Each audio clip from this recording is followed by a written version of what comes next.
اس مقدمے میں جس کا ہائی کورٹ کا ذکر کیا راجہ صاحب نے، اس مقدمے میں سپریم کورٹ آف پاکستان نے پیسے شہباز شریف کے حوالے کر دیے. نہ وہ عمران کے پاس تھے اور نہ ہی پاکستان تحریک انصاف نے وہ پیسے کبھی استعمال کیے.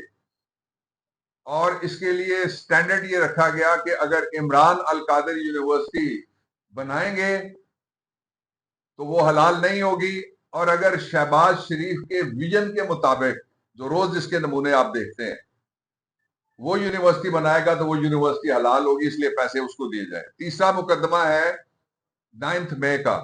9 مئی کے مقدمے پہ دو باتیں کہنے والی ہیں. 3 جگہ پہ وہ مقدمہ انہی شہادتوں کے اوپر بری ہو چکا ہے، اور انسیڈنٹلی تینوں جگہ پہ میں وکیل تھا.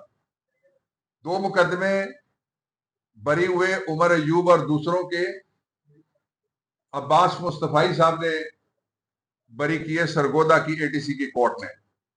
ایک ڈسٹرکٹ کورٹ اسلام آباد نے بری کیا، اور 4 مقدمے آپ کے سامنے جو ملزمان جن کو 10-10 سال قید سنائی ہوئی تھی ان میں سے 4 کو اسلام آباد ہائی کورٹ نے یہ کہہ کے کہ یہ شہادت ناکافی ہے بری کر دیا ہے. اب اس کی بنیاد کے اوپر عمران خان کو بالکل بھی سزا نہیں سنائی جا سکتی، ایک دن کی قید بھی نہیں سکتی. جو ان کو قید بے گناہی میں رکھا ہوا ہے وہی قید ان کے لیے وہ حکومت تجویز کر سکتی تھی. اس سے آگے کوئی قید نہ دی جا سکتی ہے نہ وہ سسٹین کر سکتی ہے. اس کے ساتھ جڑا ہوا ایک اور معاملہ ہے، وہ یہ ہے کہ پاکستان میں 2 دفعہ ایسا ہوا. ایک مشرقی پاکستان میں جب مشتاق کھٹکر، تاج الدین اور شیخ مجیب کے مقدمات بنائے گئے تو اس وقت ترامیم پہ ترامیم، مارشل لا تھا. مارشل لا کے آرڈرز کے اندر صبح ایک آرڈر تھا، دوپہر کو ایک تھا، اور شام کو تیسرا آرڈر آتا تھا. اب آئین پورا اس کو تبدیل کر دیا گیا. اس کا جو کمپلیکشن تھا کہ انصاف ہو سکتا ہے، اب 2 عدالتیں بن گئی. لوگ کہتے ہیں، بلکہ چیف جسٹس صاحب نے کہا، جسٹس منصور علی شاہ صاحب نے کہا ایک آئینی عدالت ہے، غیر آئینی عدالت ہے. میں یہ کہتا ہوں ایک معلوم عدالت ہے، ایک نامعلوم عدالت ہے. اب فیصلہ کرنا قوم کے پاس ہے کہ معلوم عدالت زیادہ طاقتور ہے یا نامعلوم عدالت کے پاس زیادہ اختیارات ہیں. ایک عدالت موجود ہے، ایک عدالت غائب ہے، ایک دکھائی دیتی ہے، ایک دکھائی نہیں دیتی. اس تقسیم کی وجہ سے پاکستان کے جتنے سرویز ہیں آپ اٹھا کے دیکھ لیں، مور دین 90% جو پاکستان کے لوگ ہیں وہ عمران خان کے ساتھ کھڑے ہیں.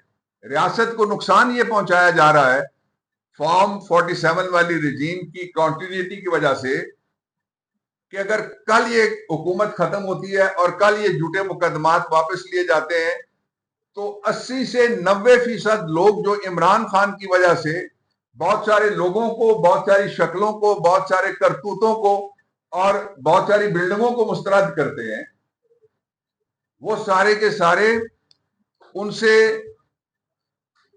اپنا رویہ بدل لیں گے. یعنی اب کوئی یہ راکٹ سائنس نہیں ہے کہ پاکستان کا ماحول آپ بدلنا چاہتے ہیں، آپ صرف اپنا رویہ بدلیں، دستور نہ بدلیں. آپ صرف حکومت بدلیں، الیکشن کرائیں.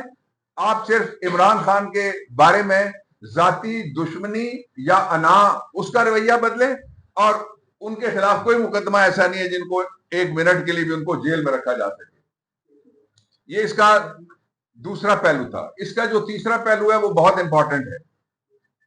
وہ یہ ہے کہ جو پاکستان ہے اس کے لیے چیلنجز اتنے بڑے شاید ماضی قریب میں پہلے کبھی نہیں آئے. میں آپ کو اس کی ایک مثال دیتا ہوں. اسرائیل کے ساتھ اردن کا بارڈر لگتا ہے، اردن کے ساتھ عراق کا بارڈر لگتا ہے، عراق کے ساتھ شام کا بارڈر لگتا ہے، شام کے ساتھ ایران کا بارڈر لگتا ہے. یہ ساری وہ جگہیں جہاں تو بمباری ہو چکی ہے، امریکہ اور اسرائیل بمباری کر چکے ہیں.